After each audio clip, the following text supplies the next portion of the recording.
changes. So on left menu,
taken us years to do something or put something together with. So this is one of those opportune moments where I met Hisham when he was here to speak at the Africa Institute. I believe that was in March last year. Yeah, roughly. Yeah, March. Yeah, April. we had just opened the cinema at the time, and we've had several exchanges. We did a similar format to this discussion as part of Jadaliyah talk, and here we are again. And I was very excited to be able to show the film that we're going to be discussing tonight, the film that Hisham produced, because we were actually looking at it back in, I don't know if Sam Hilal, our curator for the Sudan Film Week, joined yet. He's supposed to be here with us. We were working on a Sudan Film Week planned for March 2020, right before the lockdown. So that halted a lot of our plans, our focus in Sudan, and this was one of the films that we wanted to invite. So I'm really thrilled that you made it open source. You made that decision. We'll talk a little bit more about that as well to make it available. For free access online, and this gave us the chance to bring it to our little experiment with a cine club, a virtual cine club. So thank you so much for being here with us. It's also a first for us because we usually in the I don't know how those of you who've joined us for CineTalks over the past few series, probably noted sort of a lot of different experiments with formats, the types of films that we've been working with and discussing, and we really thought that now that the cinema is open, this is a great opportunity to delve into, as we did with Surabi. Hi Surabi, nice to see you again. Surabi's talk last session. We were able to show a film that in the cinema, in a single screen cinema, perhaps would have taken us much longer to program, and introduce it to a much bigger audience, and allows for that intimate discussion to happen. So this is the first time we're actually discussing a film with one of the creators behind the film. So I'm really excited to hear from you, but also have our audience and I'm sure everybody had a chance to watch the film, and I'm very excited to see how you engaged with it. And I'll just do a little introduction to Hisham's work and dive right into it and hand over to you, Hisham. Hisham Aidi's research interests include cultural globalization and the political economy of race and social movements.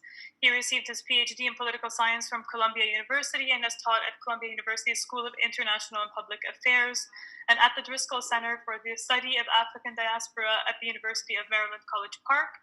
He's the author of Redeploying the State, a comparative study of neoliberalism and labor movements in Latin America, and co-editor with Manning Marabel of Black Roots to Islam, In 2002 to 2003, Aidi was a consultant for UNDP's Human Development Report. And from 2000 to 2003, he was part of Harvard University's Encarta Africana project and worked as a cultural reporter covering youth, culture, and integration in Harlem and the Bronx for Africana, the New African, and Color Lines. More recently, his work has appeared at Black Foreign Affairs, Nation, and the New York. Since 2007, he has been a contributing editor of Souls, a critical journal of Black culture, politics, and society. Aidi is the author, most recently, of Rebel Music, Race, Empire, and the New Muslim Youth Culture, a study of American cultural diplomacy, and winner of the American Book Award of 2015. He teaches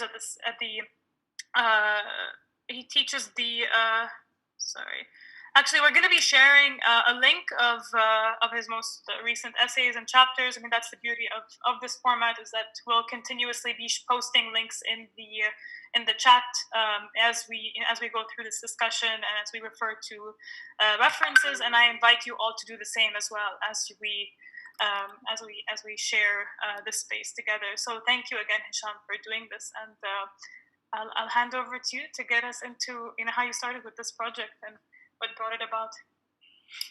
Thank you, Buthaina. Thank you all for tuning in. Where to begin? I've had a long-standing interest in Pan-Africanism, in Black internationalism, particularly Pan-Africanism's relationship to, Pan-African thought's relationship to the greater Middle East, to the Islamic world, to North Africa. And so I've long been interested in these trends, and I began working about 20 years ago. 20 years ago? Yeah, roughly. I'd say about 20 years ago, I began working with Manning Marable, who was a historian, a distinguished... Can you hear me well, everyone? Just give me a thumbs up if you hear me fine. Who was a historian here at Columbia, a leading figure in Black studies. And he was launching a Malcolm X project, a project on global Malcolm X. He was interested in Malcolm as a figure, as a prism, as a vessel, through which to look at America's relationship with Africa, America's relationship with the Middle East, but also domestically, obviously. Malcolm, to understand debates around race, around inequality, around democracy in the U.S. And I was a kid. I had just finished my master's, and I was looking for a dissertation topic, right? And I went to a couple of countries. When you're a graduate student, you're given these small grants to do recon research. So I went to Mexico, I went to Brazil, looking at social movements I wanted to study. And I remember going to Cairo in 98, 99, right, years ago. I was in Cairo, and I was beginning to do research on labor. I was interested in I ended up writing a dissertation on links between the Arab left and the Latin American left, right? The influence of Nasiriyya in Latin America and the influence of Peronismo, for example, in the Middle East. And I had a friend who told me, you should go talk to Gamal al-Banna. Gamal al-Banna is the youngest brother of Hassan al-Banna. Wow. Founder of the Muslim Brothers. And I said, why should I talk to him? He goes, well, he's a very major labor historian. He's a liberation theologian, and he's a prominent figure of the left. Oh, and by the way, he was close to Malcolm X, right? He knew Malcolm. So I go to see this gentleman. So this is the 90s. You have to understand, hip hop has just exploded globally. Hip hop has gone global. The golden age of hip hop. So you have the 90s hip hop here, inspiring hip hop scenes in Sao Paulo and Paris and so on. And this coincided in the early 90s with Spike Lee's film, right? So Malcolm X had become globalized. The image of Malcolm X, his speeches, they were being sampled in hip hop in the U.S., overseas, in France, and so on. So there was quite a bit of interest I was noticing in these urban peripheral zones in Europe, Latin America. Not so much in Africa, right? Anyway, I remember being in Cairo for the early years with the beginning of a hip-hop scene in Cairo. I was tracking so I was doing a dissertation on serious stuff, and on the side I'm writing about sort of the music and pop culture, right? Viewed as unserious by some of my professors. But I was simply looking at the globalization of hip-hop and how hip-hop was emerging in cities like Dakar, Algiers, Cairo, and so on. Anyway, so I go to see Gamal al-Banna, and we have a long conversation. He's this older gentleman in his late 70s, dressed in a Maoist, the vest of the Bandung movement without a collar. And we spoke about labor and structural adjustment and privatization. This is the era when neoliberalism was starting. And at the end, I asked him, so did you know Malcolm X? And he tells me, كان قاعد في الكرسي ده اللي قاعد فيه أنت. He was sitting in that chair you're sitting in right now, right?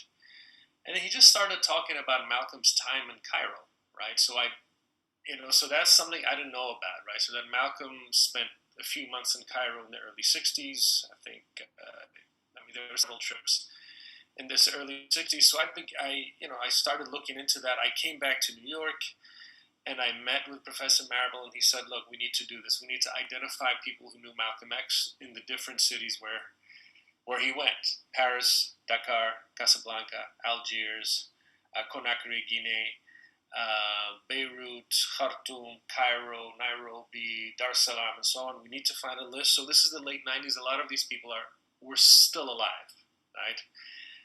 So that's how it started. So Marable would launch a major project studying Malcolm X around the world.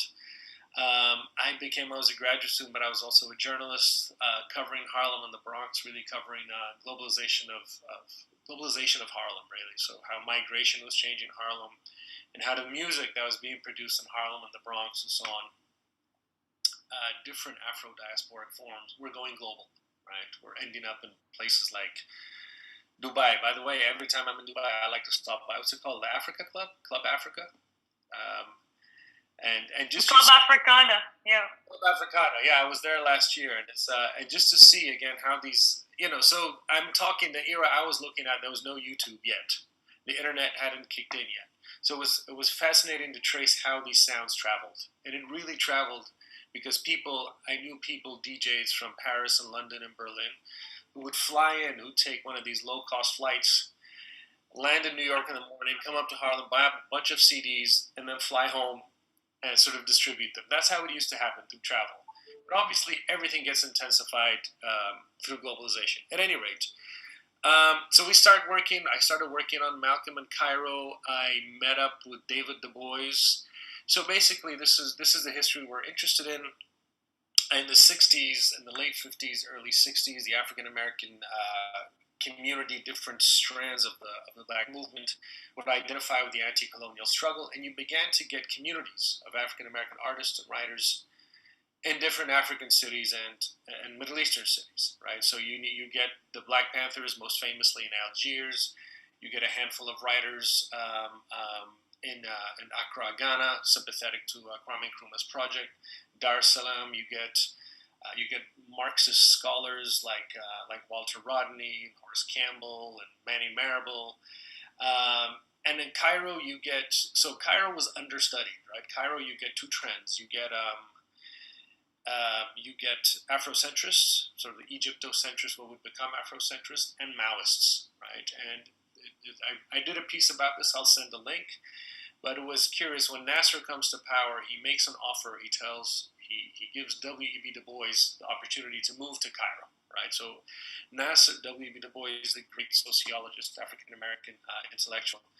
But Nasser had a policy of courting African-American activists and even giving scholarships to Black students in the South during segregation, and very actively wooing as well African-American Muslims. So you had a community forming in Cairo of Maoists, Muslims, Afrocentrists. Many of them used to hang out by the Cairo Jazz Club, which is still existent, right? And so there's a beautiful novel called And Bid Him Sing by David Du Bois, who is the son of W.E.B. Du Bois, which is about the African-American community in Cairo from the early 60s until 67, and until 70, until Sadat comes to power and cracks down on the left, and then many of them would leave, right? But it's a very interesting moment, and so that's how it started. So in looking at Cairo, I realized, so at one point in the mid-2000s, an archive of Malcolm X's letters and documents is found, ends up at an auction house somewhere in out west. The documents are bought by the Schomburg Library, the New York Public Library. We rush to look at the material, and I'm looking at all this material, Malcolm's diaries, Malcolm's letters, and you see all these references to Sudan, right? Sudan was one of his earliest trips. Writing very sympathetically about Sudan, and you find out from the diaries that he had 4 or 5 Sudanese mentors, right? There was first Malik Bedri. So first trip he takes to Sudan is 1959. He's intrigued by Sudan because of the history of Nubia. He's intrigued by Sudan because of Al-Mahdi, the first African to rise up against colonial rule, the first African Muslim leader to rise up against European colonialism. So he goes to Khartoum, stays at the Grand Hotel, and meets Malik Bedri, who's a young psychology student who takes him on a tour, right? Durman. And in the film, we have a clip of Malik Bedri reminiscing about his time with Malcolm. So he had a mentor in Malik Bedri. He had a mentor in Mudathar Abdurrahman, who was a professor in Manchester, who would also advise Malcolm. And he would also, so when he goes to Saudi Arabia, he meets a number of figures, and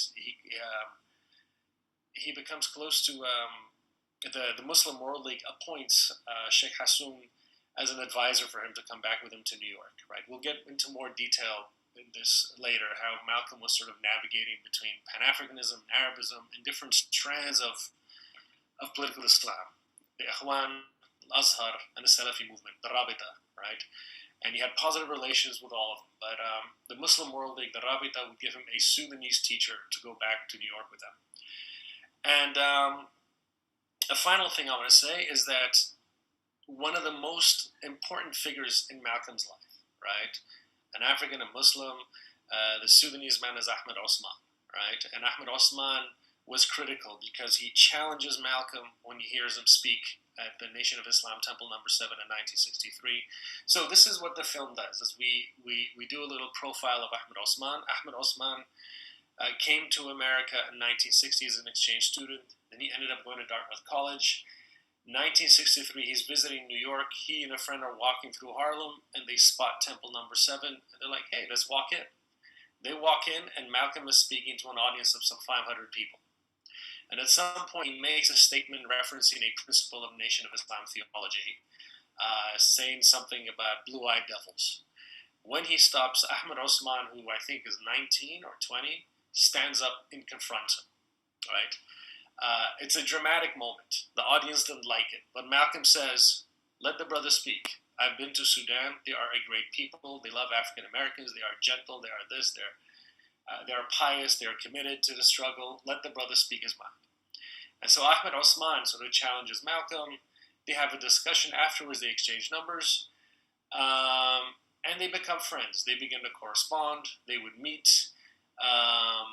Osman would invite Malcolm to Dartmouth to speak. And so Osman plays a prominent role because he would introduce Malcolm to a number of Sunni figures. He would help bring Malcolm from Nation of Islam to Sunni Islam, right? So he would introduce him to a number of figures in New York, but also the Islamic Center of Geneva, people in Saudi Arabia, people in the Muslim world. So he was critical to Malcolm's move from Nation of Islam theology to Sunni Islam. He was also critical in setting up the janazah, the funeral for Malcolm. And he was central to taking care of the family. Right? When Malcolm dies, it was Osman who comes down. He's a student at Dartmouth. He takes the bus down, comes to New York, goes sees Betty Shabazz, Malcolm's widow, and he says, what can I do for you? And she says, we want an Islamic funeral. He helps set that up. He then gives the eulogy, just impromptu, at the funeral. He realizes there's no Muslim speaker, there are no African speakers, and he steps up and gives an impromptu. And one of the most amazing things is that we actually found his speech, right, which is in the film, the eulogy that he gives this kid, really, introduced by the great Ossie Davis. And then afterwards, he arranges a trip to send Betty Shabazz to Saudi Arabia, to Hajj, first to Switzerland and then to Hajj, to get her away from the media glare and the political storm and so on. So he is mentioned in the autobiography of Malcolm X, right? He's referenced his eulogy, his role, and so on. And in 2015, I'd written a piece on Malcolm X's book collection, particularly Malcolm X's relationship to France, how he was really into Jean-Paul Sartre, and he spent time in France and so on. And I was invited to a panel at the Schomburg here, the New York Public Library branch in Harlem. And I'm sitting next to a number of people. On my left is Aziz Al-Hibri, who heads the Center for the Study of Islamic Law in Washington, D.C. She's a professor at UVA, but she was close to Malcolm when he was in Beirut, right? And to my right is a gentleman who introduces himself as Ahmed Osman. I said, oh my goodness, you're Ahmed Osman from the autobiography? He says, yes. I said, you actually exist? He goes, Aywa. So after that, we went for dinner and, decided we should do a film about him, or at least an article. I'm not a filmmaker, but I met an amazing filmmaker who put this film together. I mean, I wrote the script, but Professor Sophie Schrago, is the one who brought it to life, really, who did an amazing job. And so that's how it started. 2015, I meet him by coincidence, and I think, let me write an academic article about him. There's very little, so there's quite a bit on the African-American presence in Algiers, the Panthers and so on, particularly Alain Mokhtafi's recent book.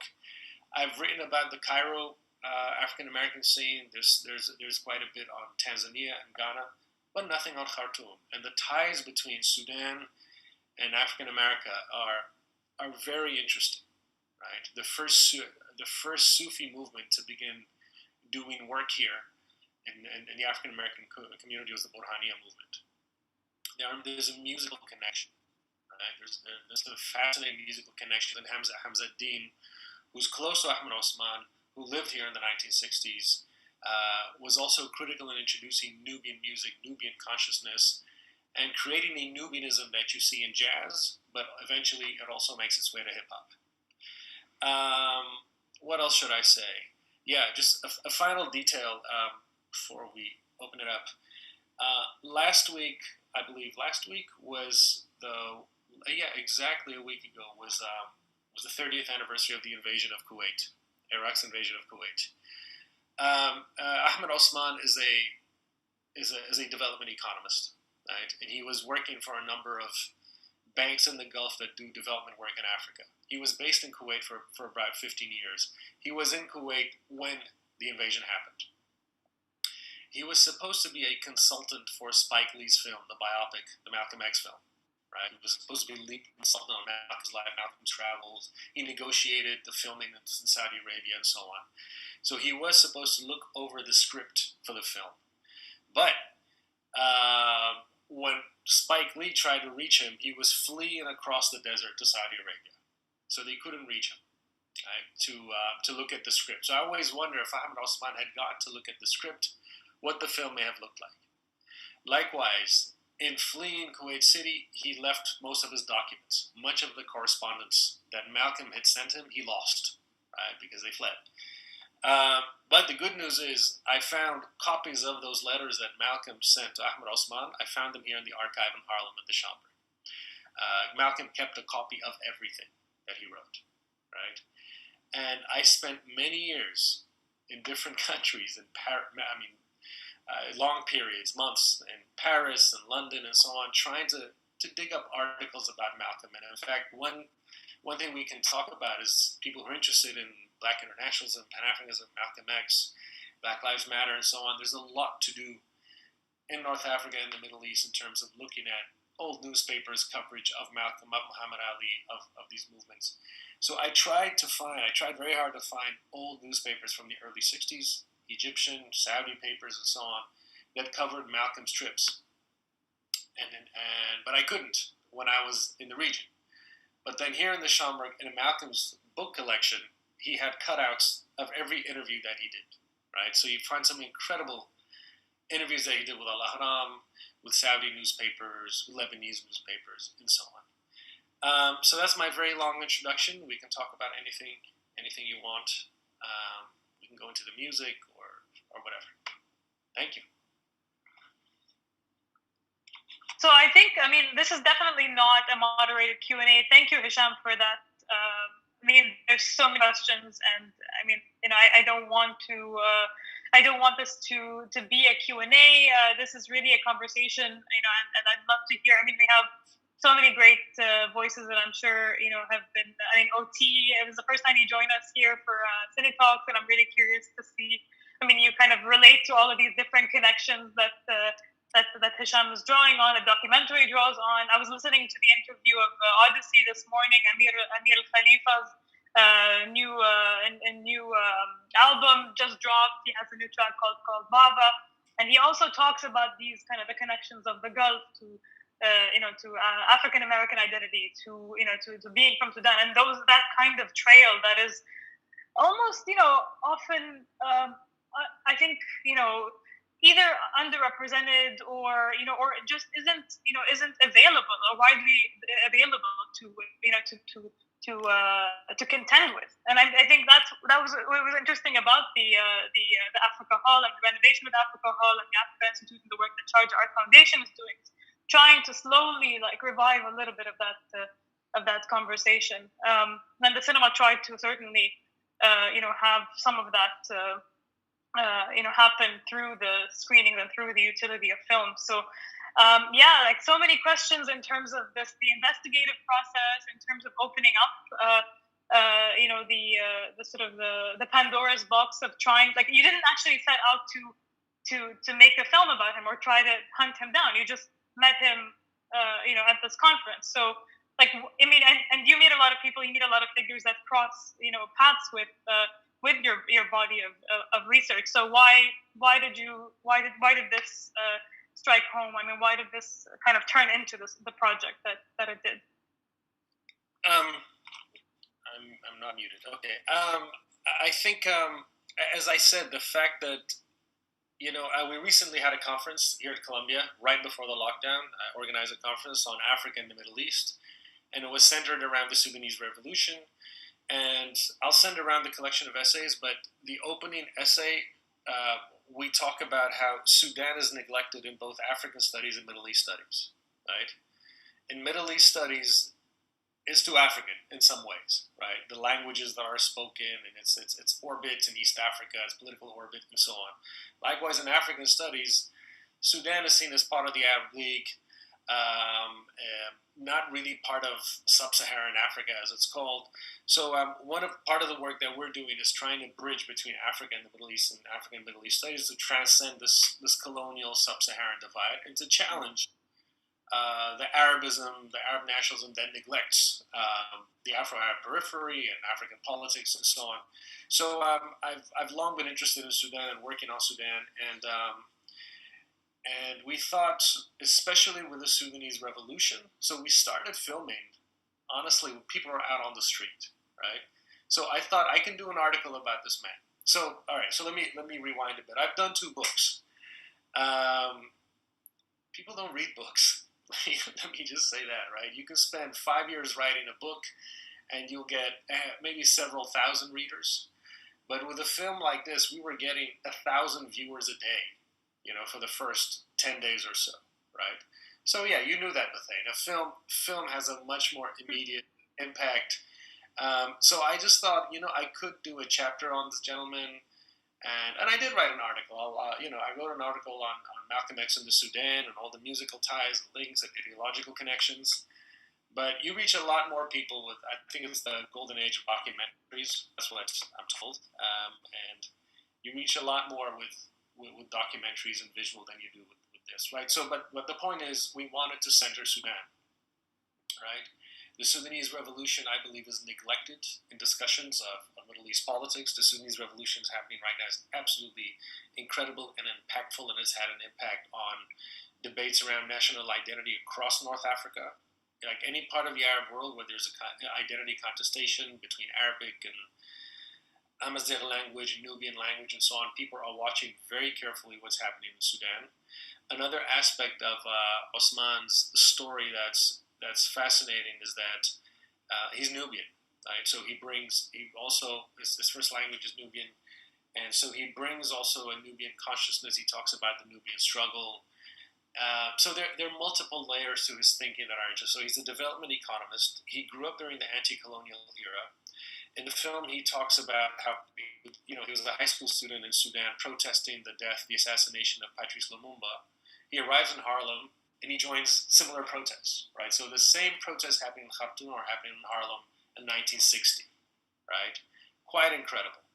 And so he's in the mix of all these anti-colonial, post-colonial developments. Fidel Castro comes to Harlem, right? He meets with Malcolm at the Hotel Teresa. At the Hotel Teresa is where Malcolm sets up Muslim Mosque Inc., which would be his organization. And when the Saudis decide to give a teacher to mentor Malcolm, he's based on 125th Street, Sheikh Hassoum. He's based on 125th, and people remember Sheikh Hassoum, who used to wear a white robe and a big Sudanese turban, and they say he looked like the Prophet Moses was crossing 125th Street, right? So you have some elders who still remember. Something else I wanted to highlight with Ahmed Osman's story is if you look at, if you read the autobiography, or at least the discussion around the autobiography, people tend to think Malcolm went to Saudi and he was basically surrounded by, I had a professor who used to say he was surrounded by white Arabs, elite white Arabs, and he was and if he had a racial epiphany or some change of heart there, it's because he was basically surrounded by these elite white Arabs. But talking to Osman, who organized the Hajj, who was in the thick of it, right? You see that Malcolm actually was mentored by a handful of black Arabs, right? So I thought we needed to highlight that, right? The role of people such as Mohammed Surur, right, who's, I believe, Saudi Arabia's first minister of finance, poet, politician, who took Malcolm under his wing, right? So the role of figures like that, Saban, Basar, Abdurrahman, just to highlight the role, presence, culture, of Afro-Arabs, right? So this is part of highlighting the centrality of the Sudanese Revolution as well, right? So yeah, that's how it started. We filmed in 2 days, right? So I went to see him when I first met him. I went down to Washington D.C. and filmed him for a couple of hours. No, I did an interview with him for a couple of hours, and I didn't know what to do with the interview, right? But then with the filmmaker Sophie Schrago, we filmed him at his place for 3 hours, and then for 2 days in New York, and it just, we were very fortunate because the scene where he's walking through Harlem, and then one imam greets him, and then another imam, and then another jazz musician, that was all coincidence, right? We're just strolling through the streets, and these people, and word got around that he was in town, right? And word got around that he was in town, and people started, coming up to see him. And then we went up to the gravesite, and that was very emotional because he was reminiscing about Malcolm's last days, and he says, I think the concluding scene, he says Osman and Malcolm himself told him, when I was not let into France, I realized that this is a lot bigger than my dispute with the Nation of Islam. If the French government is not letting me in, it means they probably fear that I'll be assassinated on French soil. So this is a much bigger than my dispute with the nation, Elijah Muhammad, and so on. So there were some very emotional moments when he was reminiscing, especially when we went to the church. When we went to the church where the funeral took place, and the church is no longer there. All right, so we're just standing outside this empty lot, and he's looking in. It was a powerful moment. And yes, just a quick response. Yeah, I do realize people read books. Absolutely. Somebody wrote, people read books. Yes, I do realize that, and I assign lots of books when the semester is about to start, and my students were going to inflict about 200 pages of reading a week on them, so we're going to make them read books if they don't read books. But I think you can reach a much wider audience these days with the visual, and podcasting as well. My students respond to podcasts as well, right? So you assign readings, and then a podcast, and then documentary. But I'm going to use that segue to throw to the master of podcasts himself, Amar Tom, OT, who runs one of the most exciting media outlets here, and the Dukkan show podcast, and a bunch of other exciting projects. So, Amar, I know you must have a lot to say. I mean, first off, thank you, Buthena and Cinemakio, for organizing this, because, I mean, off the bat, watching the film and just going through that and reading up, I mean, to be honest, before the film, Hisham, I didn't know anything about you. So then I was reading up and getting familiar with you. And the more I dug into it, the more questions I've had. And I already know that I don't think we're going to have enough time to go through all the questions that I've got in mind, but definitely I would love to potentially have the opportunity to really kind of just dig deep into your writings and the work that you've done. And I mean, I could keep going on about what I'd like to inquire, but I think for the sake of it being a CineTalk and talking about the film itself, I want to kick off with a couple of questions that I thought that stood out to me the first time I watched it, which were, the first one was that I've never seen the side of the narrative, right? I think always the conversation was from the, at some point, maybe the American or the African American or the Malcolm X point of view of the story, but never told from this side. So I think one thing I wanted to ask was in relation to being able to own your narrative, or being able to tell your part of that narrative, which is also, I think, is an issue overall that we've been witnessing to the points that you're talking about, the Sudanese Revolution, that I don't think there was enough necessarily documentation or enough voices pushing that out there. So one is, I think it's about your advice on that front. What are the necessary steps, and how can we document better? How can we do a better job as well in that documentation? And the second question was about, obviously, the title of the film, because at first it threw me off. I thought this was going to be from the point of view of Malcolm X talking about his experience with the Sudan or his experience with the Sudanese people, rather than Ahmed Osman's story himself about Malcolm X from that point of view. So I'm just going to keep it light, just with these two questions. To address your second question, my working title was Malcolm X and the Nubian, or Malcolm X and the Nubian boy, right? Because he was very young when he met him, and the fact that this young international student who's here for a high school exchange program ends up being swept up in this epic history of the civil rights movement and anti-imperialism and so on. So we were going to highlight that, but then I wanted to make it much more than simply about this Nubian gentleman, but also about Malcolm's relationship to the Sudanese, a number of Sudanese mentors. And then, of course, there's the double entendre there that it's more about Malcolm in the Sudan. And I have to say, I have some quotes here. If you look at Malcolm's Travels Diaries, right? So I sent a link that you can't open, so I'll just paste the text and send it to Buthena. But if you look at Malcolm's papers, it's really quite extraordinary the number of times he refers to the Sudanese, right? So his travel diaries and letters are sprinkled with references to the Sudanese. In one entry, April 1964, he writes, being impressed by the Sudanese is quite confidence. In another one, he says, I never cease to be impressed by the Sudanese.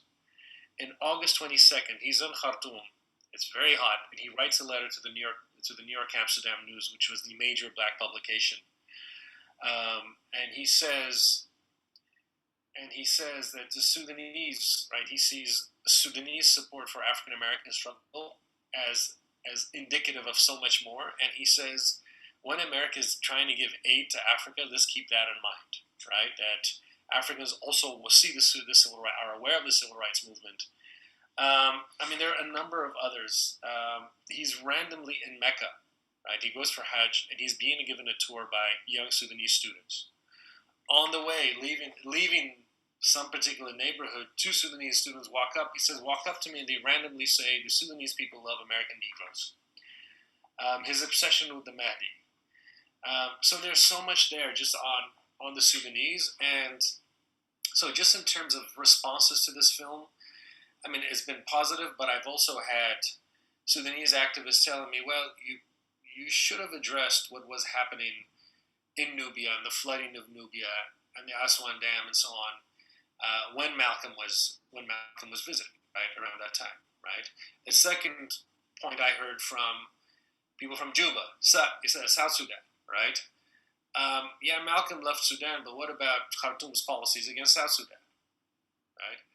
And my response is, I don't think that's for me. That's for me to address, man. I mean, my point here was to do a short dog that opens up this topic of Malcolm in East Africa, Malcolm in Egypt, Sudan, the Nile Valley. I mean, he was very intrigued by the Nile Valley, and let people from these countries who have access to archives. I mean, the footage that we used was from French and Belgian archives, right? We couldn't get stuff from American archives, right?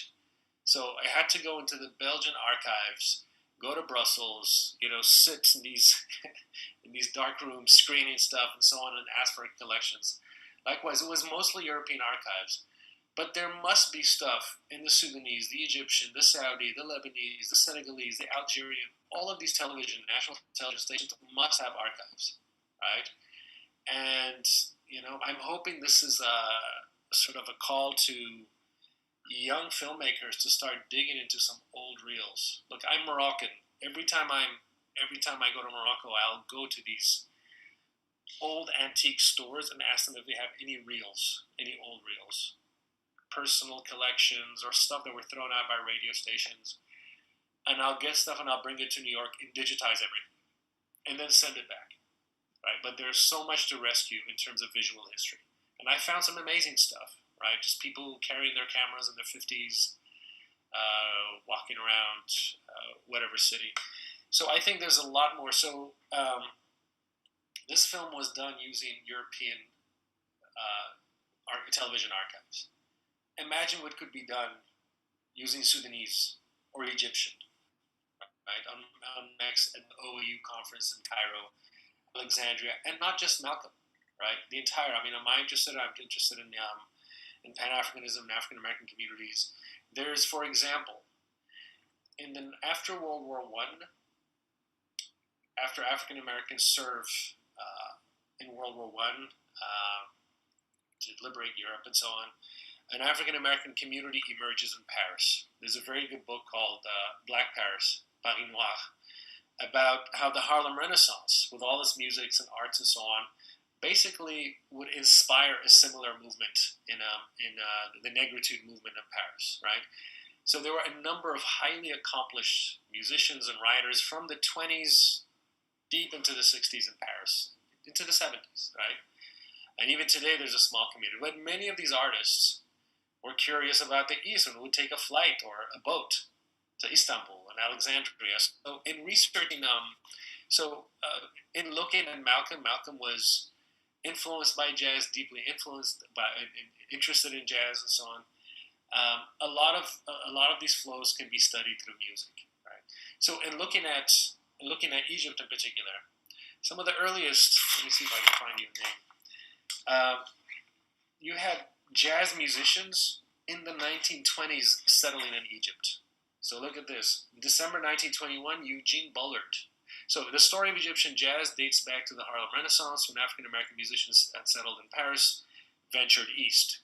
In December 1921, Eugene Bullard, a Georgia-born military pilot, drummer, and prizefighter, traveled from Paris to Alexandria.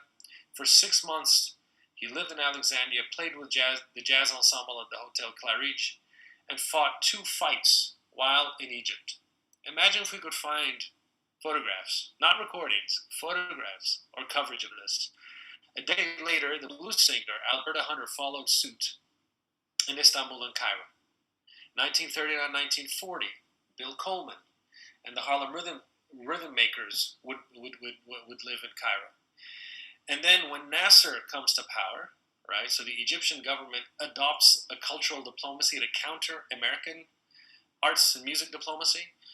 So the government, the Egyptian government, begins to translate African American classics. Right? This is mentioned by David Du Bois in his book and so on.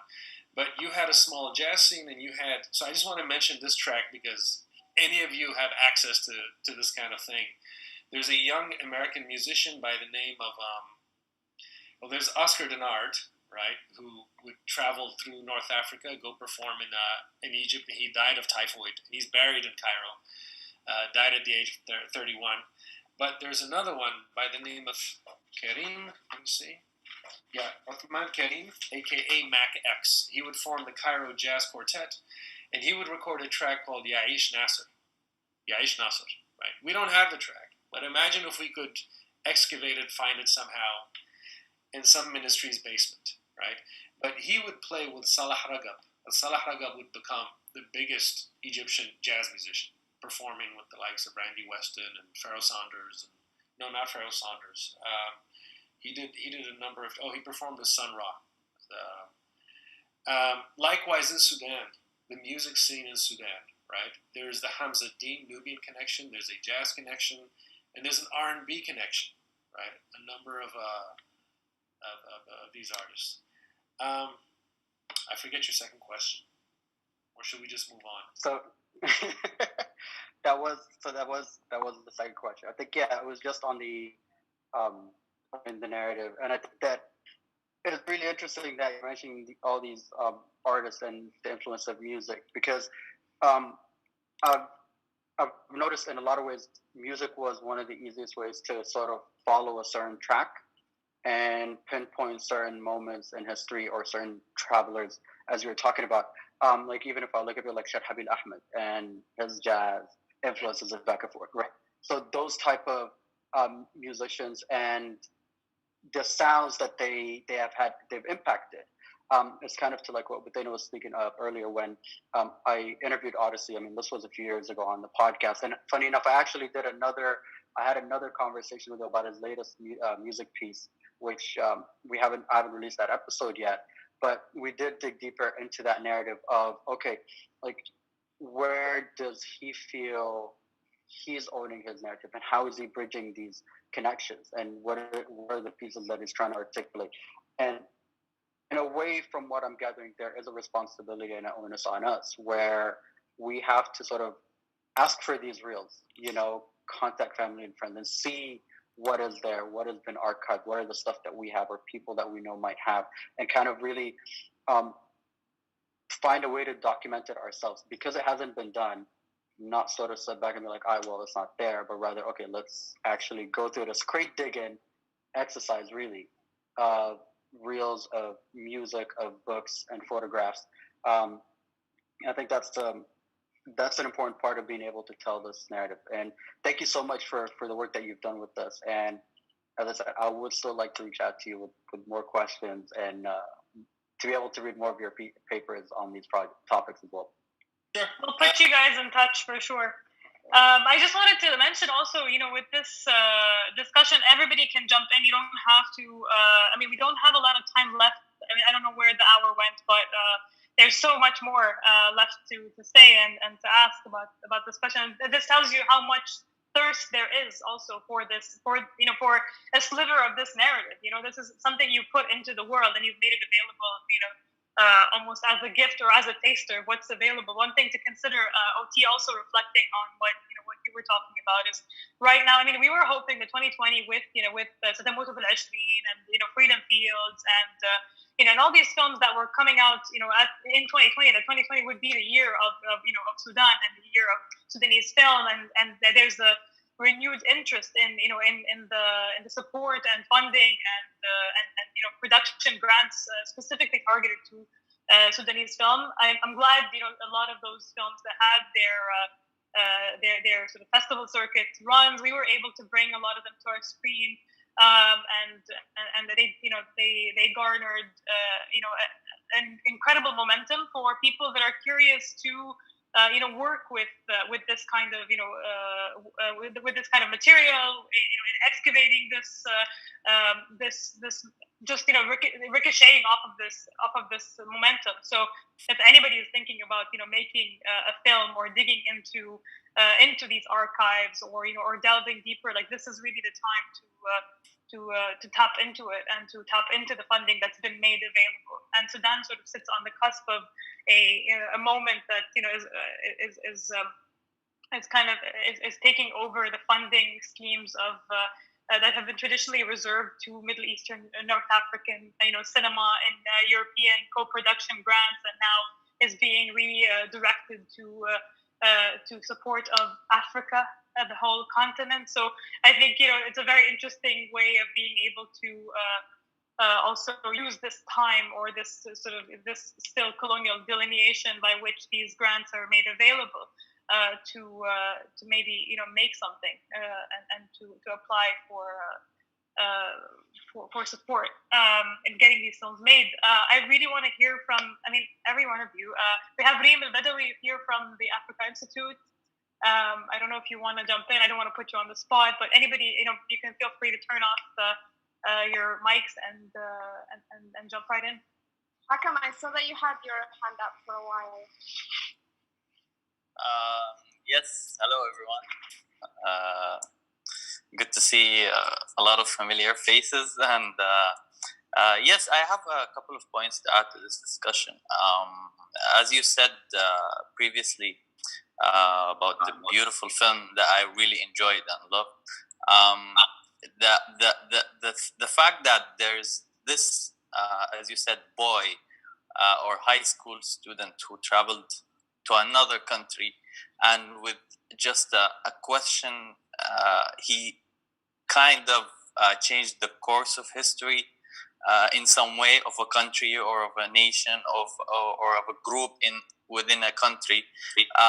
Now imagine the things that we like, the responsibility that we have right now in changing course of history in another country or in our own countries, like what's happening right now with the Black Lives Matter, and what's happening in Lebanon, in wherever we find like we have issues that matter to us, like the Ahmed Hassan تقريبا, yes, he felt like there is something that is important to him, and he needed to talk about it to Malcolm X, and that little just idea turned things into another direction. So I left the movie thinking, oh wow, like what this one person did, and what happened from it, and how important that was. Also, another thing, as a millennial, affected by hip hop and American culture, I feel like I was proud that there's one person, just even before the period of my lifetime, had this effect on American culture, and it just gave me this sense of like feeling proud of being Sudanese and being Arab and being a Muslim, and yeah, these are 2 points I wanted to add to this discussion. Yeah, thank you.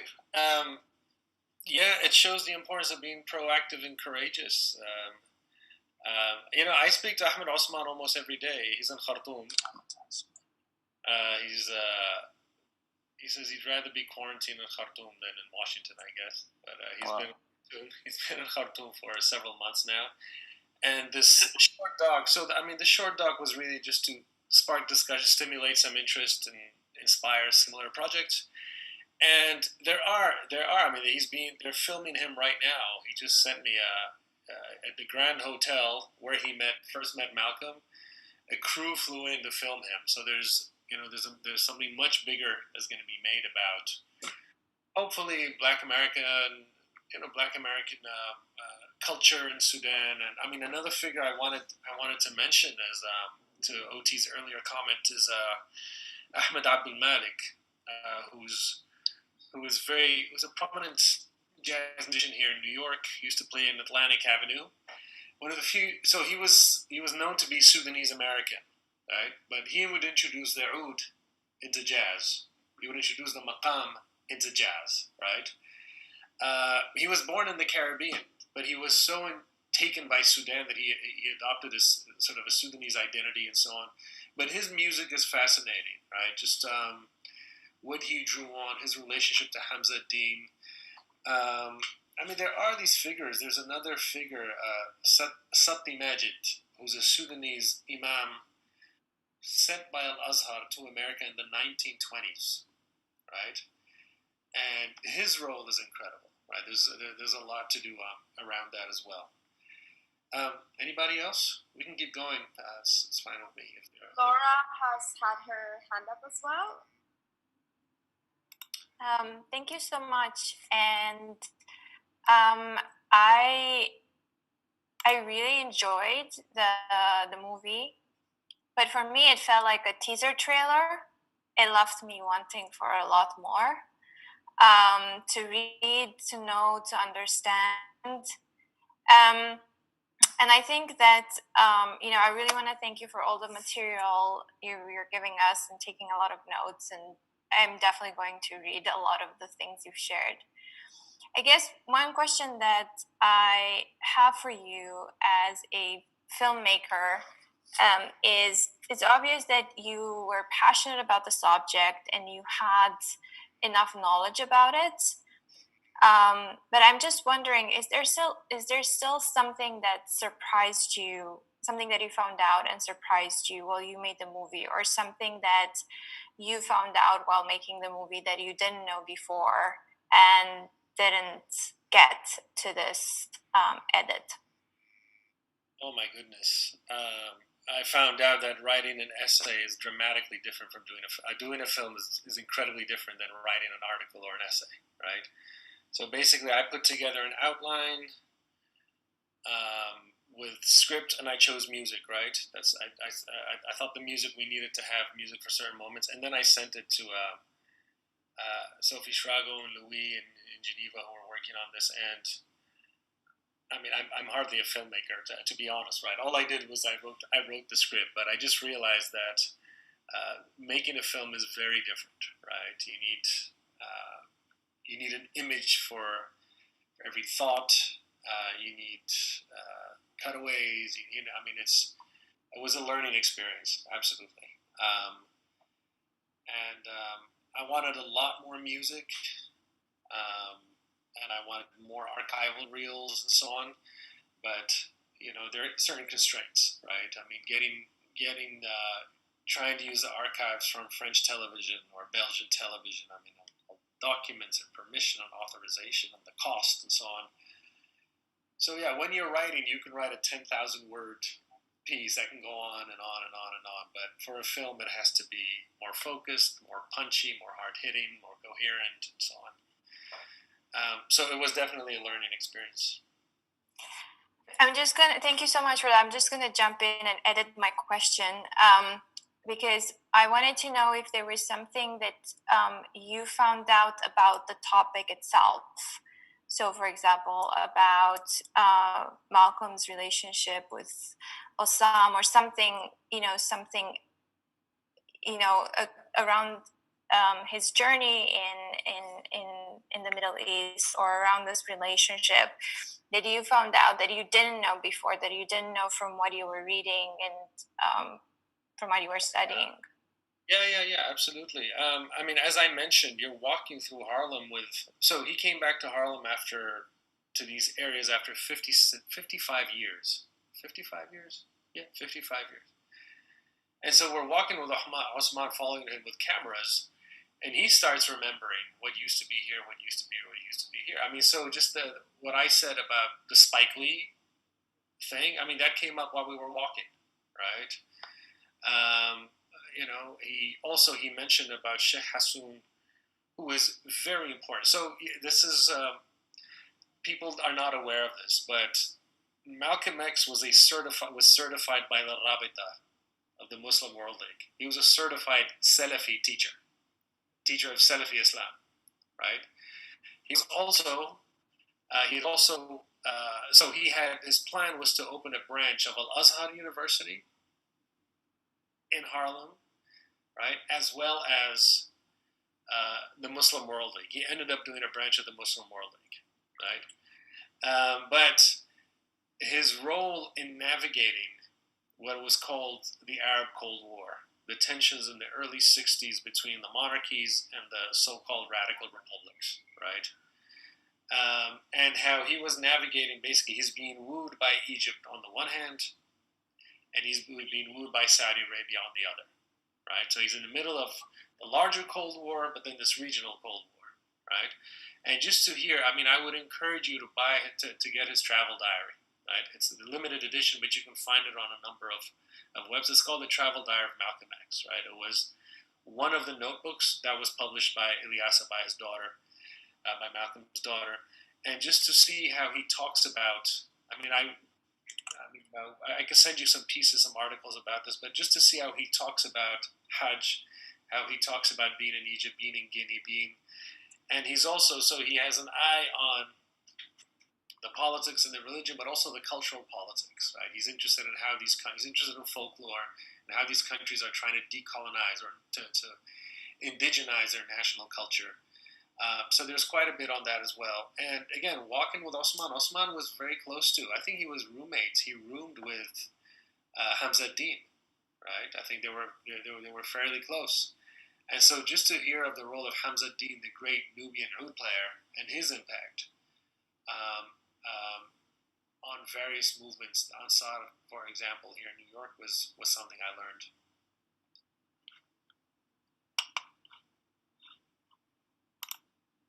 We have a question from Zahra that I'm going to read. Will you make more films in your academic interests? I mean, yeah, the responses to this has been surprisingly positive. And as I mentioned, I mean, I do continue writing for academic audiences and even magazine writing for non-academic audiences.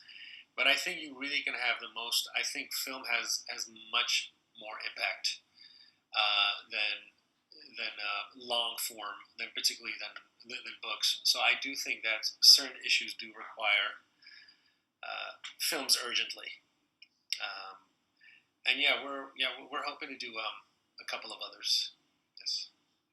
I mean, the one thing that I kept thinking through watching the film is, were you like, you have this person who's almost a treasure trove, of his own narrative and his own story and all these theories and his own participation in a political struggle, and then gets fully embroiled and ultimately changes the course of world history. It wasn't just about African American history and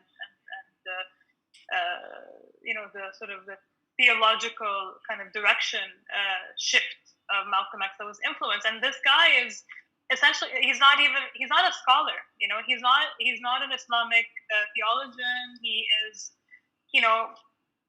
somebody that happened to be, he's incredibly intelligent. I mean, this is also like Laura was saying, that you get a taste of what could be chapters upon chapters of this individual and what he brought, and almost making the point that the history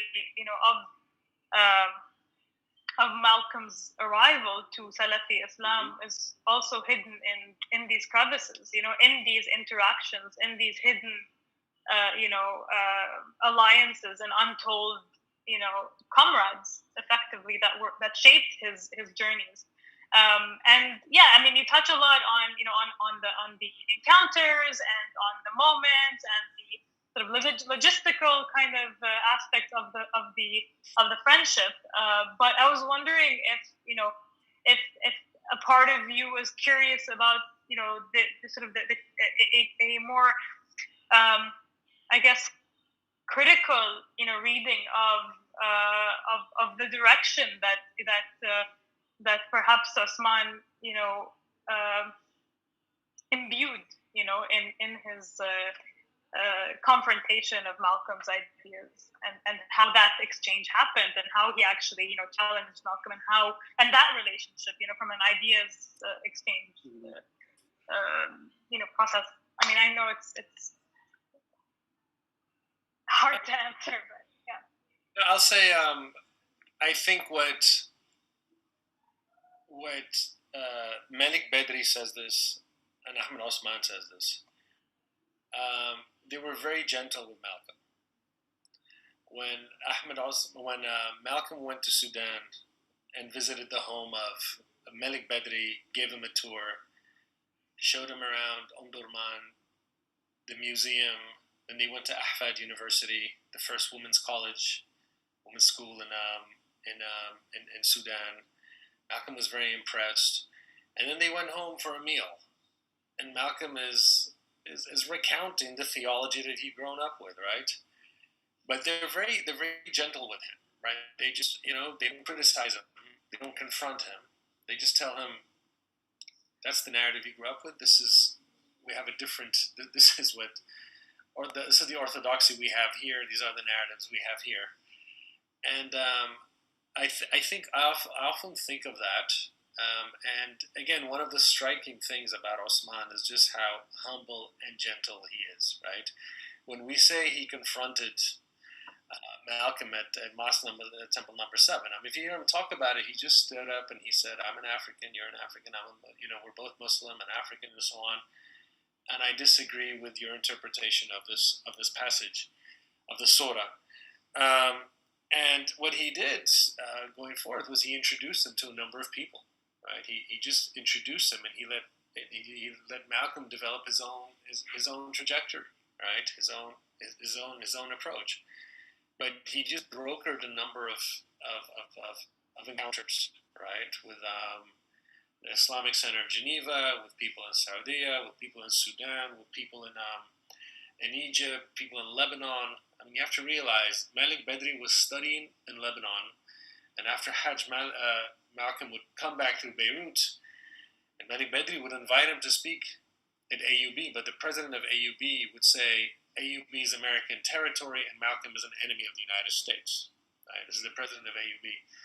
So Malik Bedri and the Sudanese students, they invite him to the Sudanese Cultural Center, right? And he gives this incredible speech. Malcolm gives a talk to a full house, including AUB faculty and journalists, but it was sponsored by the Sudanese Cultural Center. I mean, that's the kind of film, video, reel, if we could find that would be incredible, right? So I mean, they were fairly gentle with him, and Malcolm was, I have a professor who says what's striking about Malcolm is his radical incompleteness, right? Like he was taken down at the age of 38, right? 38, 39. So he was still evolving, and I think of this every month of May every year, because the month of May is Malcolm's birthday, right? So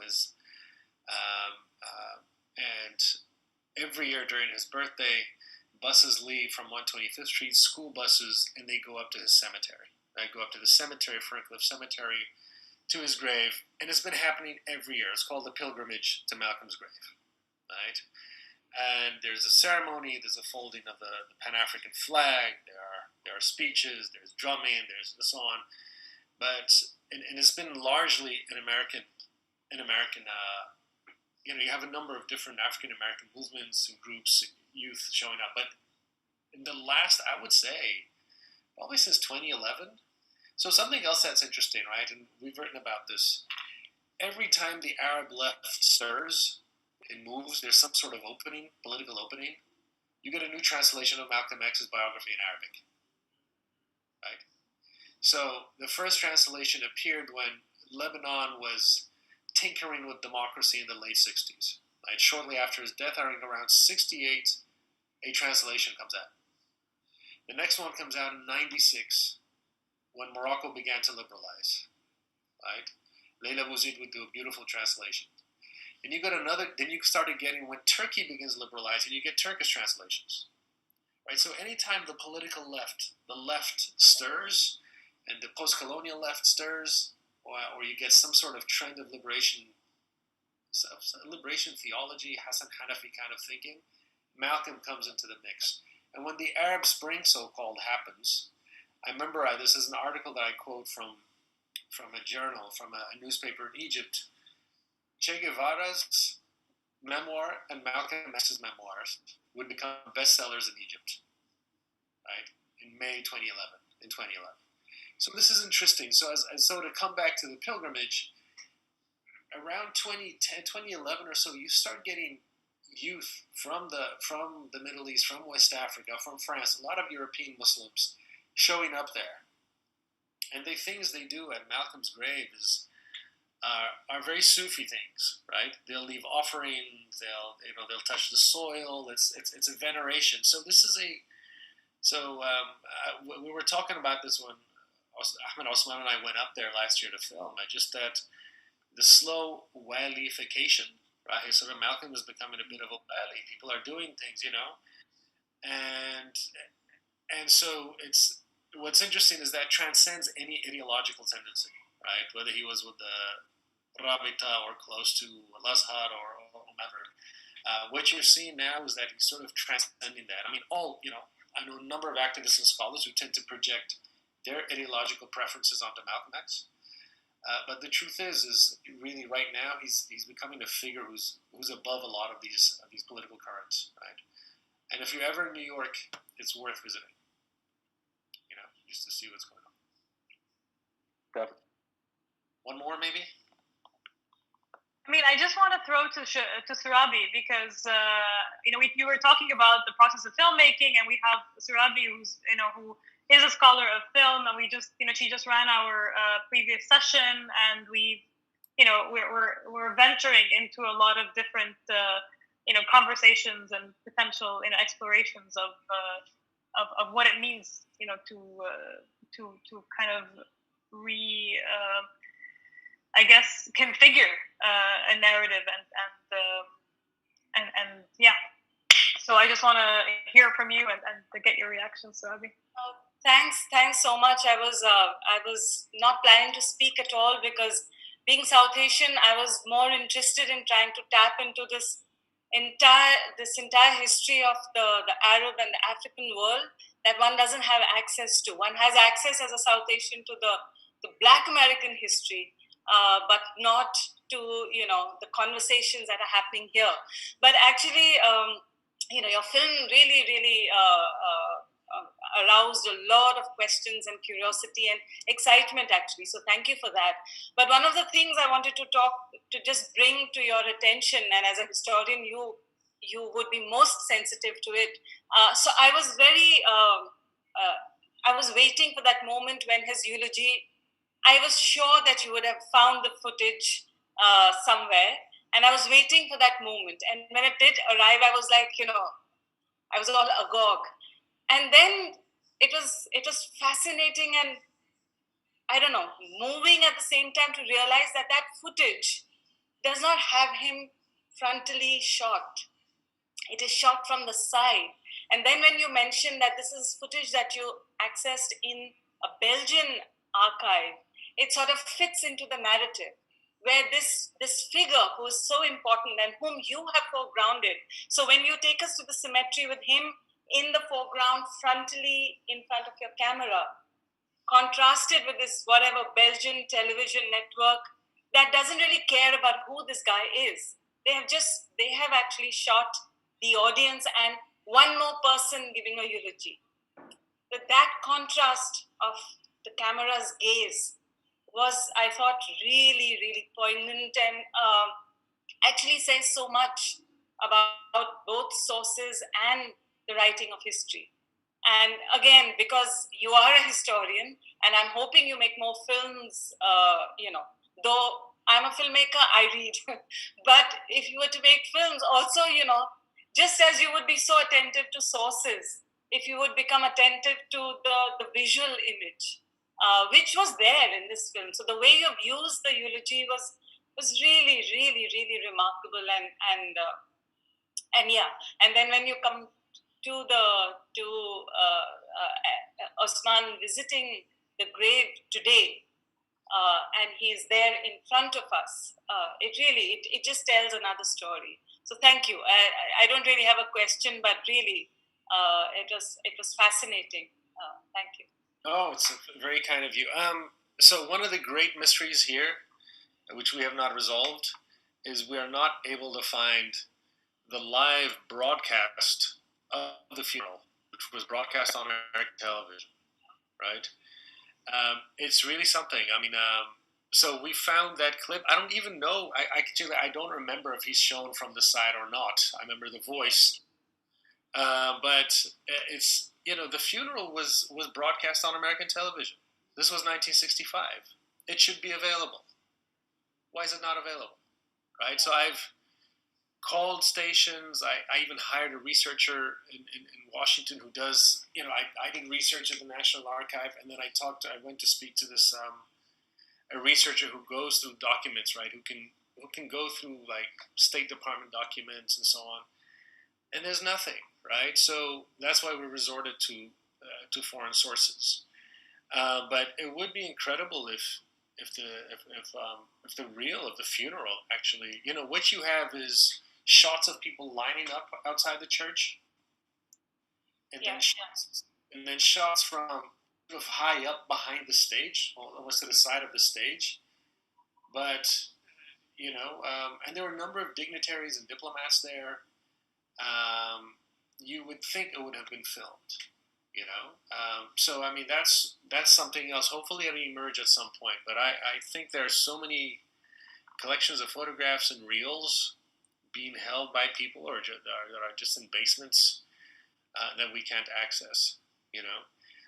Likewise, his time in Hajj. I mean, if you see like I said I found newspaper articles where he does interviews and his perspective on Hajj, and in his diary, just the way he talks about Hajj, and the way he talks about there are some funny bits about why Arabs smoke a lot. I mean, there are some very funny bits throughout.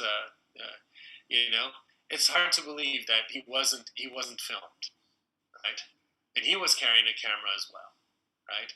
And again, back to the question of his ideologies and so on. He was drawn to different ideologies for different reasons, right? He realized he was very much drawn into Kwame Nkrumah's Pan-Africanism in Ghana. Someone needs to look at the Ghanaian archives, right? He was drawn to what was going on in Guinea with Sékou Touré, and in Guinea, he has some interesting commentary on the culture that's being formed, the music and the efforts to decolonize national art. In Egypt, he loved the progressivism, right? The progressive anti-imperial internationalism that he witnessed there. And he realized that he wanted to put the Nation of Islam on a more orthodox path. Which path? Whether it's the Rabita or the Ikhwan or the Azhar, the official Egyptian, because he was studying at the mosque in 72nd Street, where the imam there was sent by the Egyptian government, right?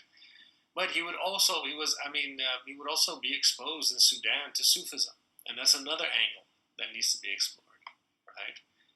The Mahdi and the Sufism and so on, particularly given the fact that if you go up to the grave in the cemetery, what people do there now is some Sufi things, really. So, I mean, we've spoken about Muslim Malcolm. We've spoken about Nation of Islam Malcolm. There's so much more to discuss. There's Malcolm in the hip hop world. There's Malcolm in the world of culture and arts. Maybe for another occasion. But I just want to flag that. There's also Malcolm in the world of popular culture. Malcolm in the Nation of Islam. Malcolm in Black nationalism and so on. So I guess this is a shout out to everybody that might be watching this or will catch up on the recording. If you have any, connections or resources or the ability to tap into archival footage and material, that from any of the moments that were mentioned or are curious about digging deeper into this, do reach out to us, and we'll definitely make the connections there. There's the CineTalks Center in Egypt that's doing a lot of work on digitizing archives, and they're kicking off a whole new project for this year as well. So we can also reach out to them as a member of the network of Arab House Screens, and hopefully find something. The event that you mentioned in Beirut that was supposed to happen at AUB, where did it end up happening? The Sudanese Cultural Center? The Sudanese Cultural Center, right? And according to Osman, it was filmed, right? So this is actually, let me see if I have the date here. I think I wrote the date down. I think it was September 1964, but I can send you the date. 1964. Actually, that's what I wanted to ask for as well, because interestingly enough, one of my business partners' grandfather lived in the same building that had the Sudanese Cultural Center for over 40 years. So I'm hoping through them somehow I can try and track this down. Wait, who's speaking, OT? Yeah. Yeah. Okay, yeah, absolutely. By all means, yeah. Yeah, so... Yeah, keep talking. I'm looking up something. Yeah, so here it is. Yeah, on his way back from Hajj, 1964, I believe, Bedri tries to organize. So basically, he does a surprise visit. Malcolm X is close to Malik Bedri, and he decides to stop over in Beirut. And he meets, who does he meet? He meets Aziz Al-Hibri, who lives in Washington, D.C. She just retired from the University of Virginia, who's very interesting, a fascinating scholar, works on law. And she has a postcard that she shows where Malcolm sent her a postcard where he says, "It was wonderful to go out for ice cream with you," right? From Beirut, 1964. And then he goes and he buzzes Malik Bedri's door. Malik comes down and they meet and they decide to organize this talk. But the AUB president, Norman Burns, refuses, saying AUB is the territory of the United States and Malcolm X is an enemy of the U.S. Bedri subsequently organized an event at the Sudanese Cultural Center. It was a full house, jam-packed with students, journalists, and even AUB faculty. That would definitely be, and also I think he spoken at other Lebanese universities on an earlier trip, right? I have a friend from Birmingham, England, who just unearthed some photographs of Malcolm when he visited Birmingham, right? So another thing, and just to wrap up, another thing really intriguing about Malcolm's life is that when he dies, he inspires movements, right? So most prominently in the U.S., you get the Black Power movement, the Black Panther movement, but you get these people who are inspired by Malcolm as sort of as a global ambassador for the wretched of the earth, right? So you get Manning Marable in his book says the first person to imitate Malcolm as a traveling ambassador defending the colonized was Che Guevara. So the Che Guevara-Malcolm connection is worth exploring. Another person was Michael X, who emerges in England, right? So you get the Black Panthers, Black Power movement in England. Michael X, who had heard of an activist of Caribbean descent who had heard Malcolm speak. But then you get, and this is interesting, you get the Black Panthers in New Zealand. You get the Black Panthers in India, the Dalit Black Panthers. So the connection right now, this is very much in the news right now, that the relationship between the Dalit movement and Black Lives Matter, and is what's going on in America really caste politics? Or can race be applied to India? Or can caste be applied? But this connection goes back to the 1920s between W.B. Du Bois and Ambedkar, who wrote the Indian Constitution. But the Dalit connection as well, right? The Dalit Panthers. And then, this was at one point I wanted to write my thesis about this, the Israeli Black Panthers, right, who launched in the early 70s. So the Israeli Black Panthers, also inspired by Malcolm and the Black Panther movement here, mostly North African Jews, mostly Moroccans and Algerians who were discriminated against in Israel by the European elite, ruling class, and they launched this movement, and it's quite incredible. Al Jazeera did a good documentary on this, sort of interviewing the elders. So anyhow, in the early 70s, late 60s, early 70s, you get a whole bunch of Malcolm-inspired movements. And then in sort of the mid-2000s, as immigration increases and you get more racial tension and a populist backlash in Europe, you start getting movements again. You get the Black Panther Party in Greece. You get Greek Black Panthers. You get the Pantararna in Sweden. You get the Arab European League, which is fascinating, in Antwerp, in Brussels, which is basically North African youth led by a Lebanese guy, Diab Abu Jahja, who model themselves on the Panthers, right? Dressing in black, raised fist, and they follow the police with cameras, right? So this is something else that's very interesting, sort of the transnational connections and this politics of this political contagion, right, where these movements catch on. And we're seeing that with Black Lives Matter protest movement now. And certainly Palestine is another. There was a book that came out, I think, last year by Michael Fishbach, I think, that looks at the Palestinian. Black Power. Exactly. It's a great yeah. book. So, and there's a documentary filmmaker, definitely worth checking out, Mohamed Yaqoubi, who we've had the pleasure of working of showing, whose work we've had the pleasure of showing. It focuses on the Palestine film,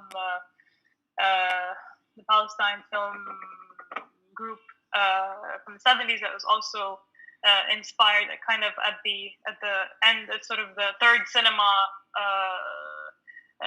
sort of the last generation of the third cinema and political cinema that draws inspiration from filmmaking from South America and all the leftist movements around the world, and starts to draw cinematic inspiration to look at reinventing the imagery of the Fidai.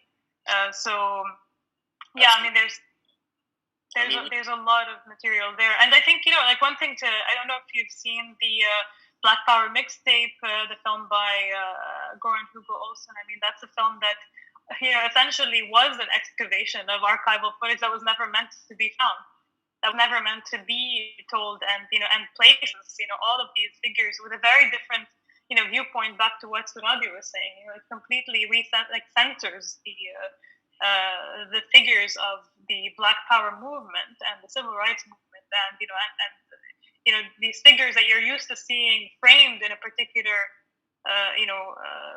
way, be captured through the lens of Swedish photojournalists and left there for 30 years, until somebody decided to piece together something that was relevant to our reading today. So I just can't wait.